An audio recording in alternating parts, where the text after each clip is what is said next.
Pemirsa, sosialisasi bagi para pemilih jelang pemilu 2024 terus digencarkan oleh Kementerian Komunikasi dan Informatika. Dan untuk membahas informasi selengkapnya telah bergabung bersama kami di studio ada pengamat pemilu Pak Ilham Saputra. Apa kabar Pak Ilham? Baik, terima kasih. Ada juga pengamat ekonomi Mas Bima Yudhistira. Selamat sore Mas Bima, apa kabar? Kabar baik, terima kasih. Ya, saya ingin ke Pak Ilham terlebih dahulu.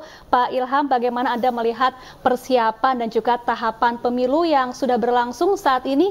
Adakah perbedaannya dengan periode sebelumnya? Ya, jadi memang pemilu ini adalah pemilu 5 tahunan ya, 5 tahunan.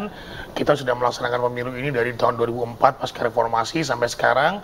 Memang yang ada perubahan yaitu terkait dengan teknis yang diatur dalam peraturan perundang-undangan. Nah, tetapi untuk 2019 dan 2024 itu sama sekali tidak ada perbedaan terkait dengan pelaksanaan teknisnya. Hanya memang ada di Perpu diperpendek masa atau waktu kampanye. Ya, karena mungkin dianggap kampanye terlalu lama sehingga kemudian membuang biaya, membuang waktu dan sebagainya. Tetapi yang perlu diingat adalah bahwa masa kampanye yang panjang itu sangat diperlukan untuk KPU mempersiapkan logistik sebetulnya. Yeah. Ya, jadi ketika DCT diketok hari ini atau besok kemarin gitu ya, KPU itu harus menyiapkan logistik yang akan dicetak, kemudian dibuat pengadaannya dan juga didistribusikan. Nah, ini sampai saat ini saya kira terlepas dari kemudian kinerja KPU terkait dengan verifikasi partai dan sebagainya, banyak sekali pertanyaan, tetapi sampai saat ini yang perlu dipersiapkan adalah logistik. Ya, logistik itu memang sangat banyak ya. Kemudian jumlah DPT-nya 200 juta lebih, 204 juta lebih. Nah, tentu ini harus dipersiapkan dengan matang agar tidak ada keterlambatan, tidak ada persoalan ke depan, dan KPU bisa kemudian memfasilitasi hak pemilih masyarakat Indonesia pada pemilu 2024 yang akan datang. Baik Mas Bima selaku pengamat ekonomi nih, seberapa besar dampak dinamika politik bagi sektor ekonomi dan sektor apa yang paling terdampak? Sebenarnya kalau melihat memang dampak dari pemilu ada banyak sektor yang diuntungkan. Bahkan mereka menunggu siklus 5 tahunan. Salah satunya kan sektor yang terkait dengan percetakan, sablon, kemudian jasa transportasi.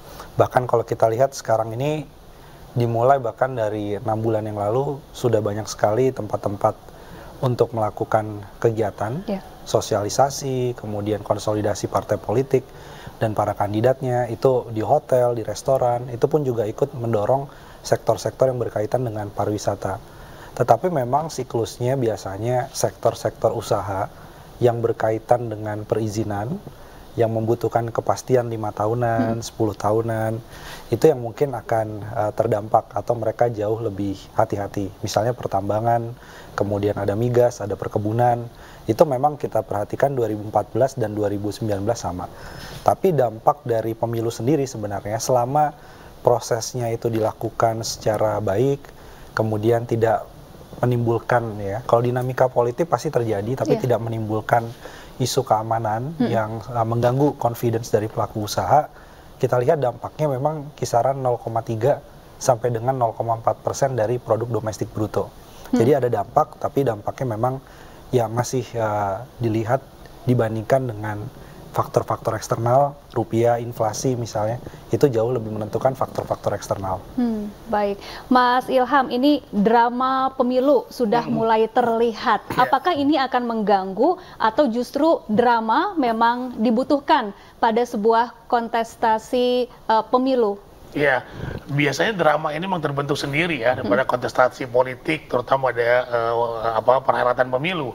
Karena memang itu akan muncul misalnya saya dari media, apa yang dilakukan oleh calon presiden, kemudian komentar-komentar dari ketua partai pengusung dan sebagainya. Tentu ini suatu hal yang menurut saya secara demokrasi sehat-sehat saja, no problem. Asal jangan kemudian drama ini dibawa ke saling mencela gitu ya, saling mencela. Tapi kalau kemudian drama ini lebih kepada mempertanyakan soal kebijakan, kemudian adu visi misi, saya kira no problem. Itulah dinamika demokrasi ya. Jadi jangan sampai kemudian justru ini nanti dibawa ke negatif campaign atau kampanye negatif yang nanti justru akan memperkuat atau kemudian memperbesar ya jurang fragmentasi di antara pendukung. Nah, pengalaman 2019 saya kira menjadi pengalaman buat kita, menjadi contoh buat kita agar ini tidak terjadi lagi. Ada cebong, ada kampret segala macam, ada perdebatan-perdebatan yang tidak penting yang kemudian akhirnya banyak orang yang kemudian kecewa dengan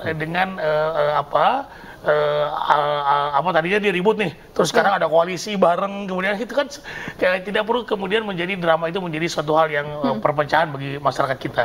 Lalu apakah dengan banyaknya drama atau mungkin kecurangan atau kampanye hitam ini bisa membuat masyarakat malas untuk memilih di pemilu nanti? Bagaimana cara mengatasinya, Pak Ilham? Saya kira pemilu ini memang tidak hanya tugas atau komitmen penyelenggara pemilu ya. Bagaimana setiap kontestan partai politik maupun calon presiden itu juga harus menunjukkan bahwa mereka adalah kontestan yang jujur, kontestan yang kemudian mengikuti aturan main pemilu. Ya, tidak boleh kemudian aturan itu dilanggar, kemudian mengintervensi penyelenggara pemilu, dan itu sama sekali tidak boleh, gitu kan? Nah, oleh karenanya memang sekali lagi masyarakat harus berperan serta aktif, tidak hanya memilih, tapi kemudian melaporkan jika ada potensi-potensi kecurangan, potensi-potensi pelanggaran terhadap pemilu yang kemudian dilaporkan kepada yang berhak seperti Bawaslu atau juga di Bawaslu itu ada di kecamatan, di desa, dan di setiap level itu ada. Nah, jadi kanalnya sudah ada, tinggal kemudian bagaimana masyarakat bisa melaporkan hal tersebut dan diproses secara hukum. Demikian. Baik, Mas Bima, kalau dari kacamata perekonomian, sebetulnya seperti apa sih sosok presiden yang diinginkan atau diharapkan oleh pasar? Ya, yang diharapkan sebenarnya pertama dia punya visi misi yang jelas. Makanya kalau ditarik nih tadi dinamika politik, perdebatan, sebenarnya pelaku usaha itu dan investor mencermati lebih detail dokumennya.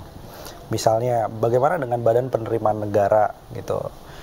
Kalau tidak salah 2 dari 3 calon presiden itu bicara soal badan penerimaan negara. Pengusaha kemudian berpikir apakah nanti artinya pajaknya akan lebih mahal buat mereka misalnya gitu ya.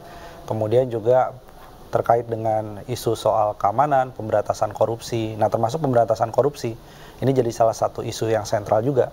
Komitmen di tiap calon, bagaimana track recordnya, bagaimana terkait dengan pemberantasan korupsi. Itu yang pertama, jadi membedah soal visi misinya, mana yang paling cocok dengan pelaku usaha dan pelaku pasar. Kemudian yang kedua adalah komunikator yang cukup baik. Nah, komunikator yang cukup baik ini bisa terlihat dari pembagian peran misalnya antara presiden dengan wakil presiden atau sekarang capres dengan cawapresnya. Jadi bagaimana mereka bisa meyakinkan investor dan pelaku usaha bahwa ya ini perubahan biasa kok di dalam 5 tahunan atau bahkan siklus 10 tahunan ya, karena ini pergantian presiden yang di luar dari 2 periode misalnya. Itu mereka melihat bahwa yang penting ada kebijakan fiskal, kebijakan moneter yang kemudian terukur dan jelas, dan itu bisa disampaikan dengan baik. Nah, itu paling penting, komunikasi yang baik. Yang ketiga, itu bagaimana sosok pemimpin ke depan juga bisa memahami kita punya motor pertumbuhan apa. Kita punya motor pertumbuhan dari bonus demografi, berarti terkait dengan konsumsi rumah tangga, tapi juga motor yang lainnya. Ada yang menyebut ekonomi biru misalnya, ada yang menyebut ekonomi hijau, ada lagi yang menitik beratkan pada hilirisasi, investasi, dan lain-lain. Jadi itu semua juga menjadi penting, karena artinya yang bisa melihat ke depan, bahkan lebih panjang lagi, 2045 misalnya, itu yang akan dilihat mereka punya sebuah visi yang sangat besar, yang kemudian memahami konteks masalah Indonesia. Baik, lalu Pak Ilham, apa yang harus dilakukan atau diperhatikan agar masyarakat melek pemilu? Jangan dijawab nanti dulu Pak Ilham, kita tahan dulu pemirsa, jangan kemana-mana, iNews Sore akan kembali usai jeda, tetaplah bersama kami.